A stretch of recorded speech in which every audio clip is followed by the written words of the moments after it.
Corona காலத்துல பாத்தீங்கன்னா நிறைய பேர் தலையை தாத்து நடந்தாங்க. கேட்ட ஏதாவது கொடுக்க வேண்டிய வந்துருமோ அப்படின்னு நான் சிலரை நான் கவனித்தேன். ஹல்லேலூயா. அப்ப இந்த சிறுமைப்பட்டவன் சிந்தை உள்ளவன் பாக்கியவான் என்று சொல்லி ஆண்டவர் சொல்லுகிறார். உங்க பிள்ளை ஒரு வெளிநாட்டுல வேலை பார்க்கலாம், இல்லைன்னா ஏதாவது ஒரு கம்பெனியில வேலை பார்த்து கொண்டிருக்கலாம்.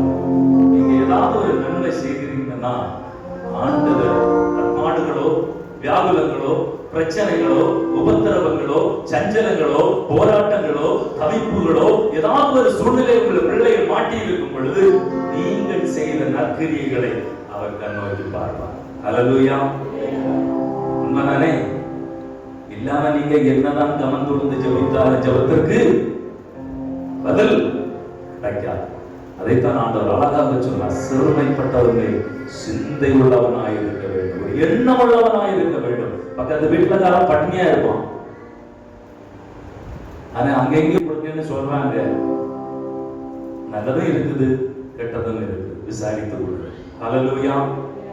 அது பிரயோஜனப்படுகிறதா என்று சொல்லி நாம் சிந்திக்க நாம் கடமைப்பட்டிருக்கிறோம். எல்லாரும் எழுப்பி நிற்கலாம்.